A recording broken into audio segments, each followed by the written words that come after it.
इसमें क्या करना है, एक्सरसाइज 7C है, put a tick for divisible and cross for not divisible. मतलब अगर ये नंबर 2 से डिविजिबल है तो इसमें टिक लगाइए, अगर ये नंबर 3 से डिविजिबल है यानी 3 के टेबल में ये नंबर आता है, डिवाइड करने पर रिमाइंडर 0 बचता है तो इसमें टिक लगाइए। 4 से डिवाइड करने पर रिमाइंडर 0 बचता है तो इसमें टिक लगाइए। अब आप इसमें डिवाइड तो करेंगे नहीं, बहुत ज़्यादा लंबा टाइम बच जाएगा, तो इसके लिए आपके पास ट्रिक होना चाहिए, आपको ट्रिक पता भी होना चाहिए। अच्छा, जैसे यहाँ पे 2 में इसमें हमने लिखा है, इसमें टिक लगा हुआ है यानी ये नंबर 2 से डिविजिबल है। क्यों डिविजिबल है, इसके लिए ट्रिक है कि इसका लास्ट डिजिट 1 2 3 डिजिट है, आखिरी डिजिट क्या है 6। लास्ट डिजिट अगर इवन नंबर हो, इवन नंबर यानी कि 2 के टेबल में आता हो, लास्ट डिजिट में इवन नंबर का मतलब क्या है, 2 से डिविजिबिलिटी की ट्रिक क्या है, लास्ट डिजिट में या तो 0 हो या 2 हो या 4 हो या 6 हो या 8, ये 5 चीज़ों में से कुछ भी लास्ट डिजिट में होगा आखिरी डिजिट में तो वो 2 के टेबल में आता है, इसको डिवाइड करने की ज़रूरत नहीं है। 2 के टेबल में आने का मतलब ये है, अब इतना 2 के 2 10 20 तक खाली टेबल नहीं होते, इनफाइनाइट तक टेबल होते हैं, अनलिमिटेड। वरना आप 2 से इसको डिवाइड करके देखेंगे तो भी रिमाइंडर 0 बचेगा। 2 7 14 कट गया, उतारा 6, 2 3 6, देखिए 6 में से 6 गया, 0 बचा, ठीक, रिमाइंडर 0 बच रहा है, इसका मतलब वो 2 के टेबल में आता है। आपको ये हर बार नहीं करना पड़ेगा, आपको बस ये देखना है लास्ट डिजिट में अगर 0 2 4 6 8 में से कुछ है तो यस 2 से डिविजिबल है। 3 के लिए क्या चेक करना होता है, ये सारे नंबरों को, जो नंबर हैं जितने भी नंबर हैं सबको जोड़ दो, 1 4 6 है, इनके बीच में प्लस लगा दो, 1 + 4 कितना हुआ 5, 5 + 6 11। क्या 11 3 के टेबल में आता है, नहीं आता, और 3 से डिविजिबल नहीं है, ठीक, क्रॉस कर दिया। अब 4 से चेक करने के लिए क्या ट्रिक है, लास्ट के 2 डिजिट 4 के टेबल में आना चाहिए। लास्ट के 2 डिजिट में 46 है, क्या 46 4 के टेबल में आता है, 4 1 4 और 4 1 4 2 बच जाएगा रिमाइंडर, ये 46 4 के टेबल में नहीं आता। 4 10 40 है ना, 4 11 44, 4 12 48, ठीक है, 46 नहीं आता 4 के टेबल में, तो ये 4 से डिविजिबल नहीं है।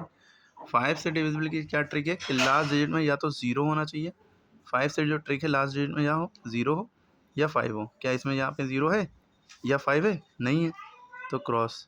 6 की ट्रिक ये है कि ये जो नंबर है ये 2 के टेबल में भी आना चाहिए और 3 के टेबल में भी आना चाहिए।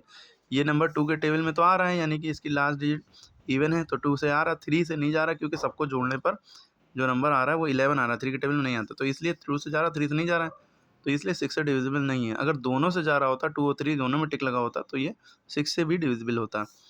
8 की ट्रिक क्या है कि लास्ट के 3 डिजिट देखेंगे, एक तो 3 ही डिजिट का है, बड़ा नंबर देखेंगे लास्ट के 3 डिजिट, लास्ट के 3 डिजिट, तो ये लास्ट के 3 डिजिट 8 के टेबल में आना चाहिए।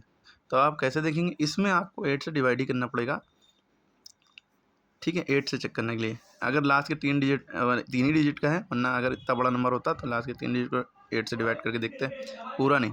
अब 8 1 8 बचा 6, सारा 6, 8 8 64, रिमाइंडर बच रहा है 2, ठीक। जब रिमाइंडर बच रहा है यानी कि 8 के टेबल में नहीं आ रहा है, यानी कि ये नंबर 8 से डिविजिबल नहीं है। 9 से डिविजिबिलिटी की क्या ट्रिक है कि सारे नंबर को जोड़ो और जोड़ने पर जो नंबर आए वो 9 के टेबल में आना चाहिए। जिस तरह से 3 की ट्रिक थी, सारे नंबर को जोड़ने पर जो नंबर आए वो 3 से आना चाहिए, तभी 3 से डिविजिबल माना जाएगा।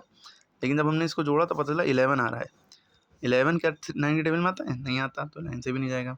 10 की ट्रिक ये है कि लास्ट के डिजिट में 0 होना चाहिए, सिर्फ और सिर्फ 0। 5 की ट्रिक ये थी, लास्ट के डिजिट में 0 5 दोनों होना चाहिए, या तो 0 हो या 5 हो, दोनों में से कोई एक। 10 में खाली 0 ही होना चाहिए, तो नहीं है, तो इसका भी नहीं।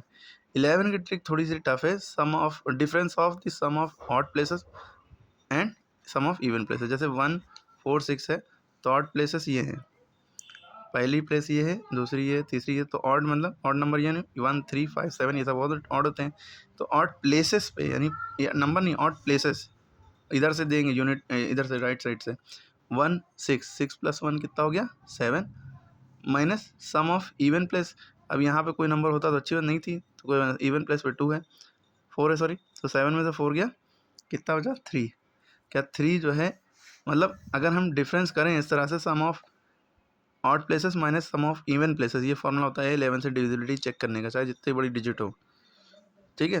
तो सम ऑफ ऑड प्लेसेस किया minus sum of even places किया, आंसर या तो 0 आना चाहिए या 11 आना चाहिए। अगर इन दोनों में से कुछ आ रहा है तो 11 से होगा, लेकिन हमारा आंसर तो 3 आ रहा है, तो ये नहीं होगा 11 से। ओके, इसी तरह ये सारे आप करके बताइए, कमेंट में आंसर बताइए, देखें आपको आया कि नहीं आया समझ में।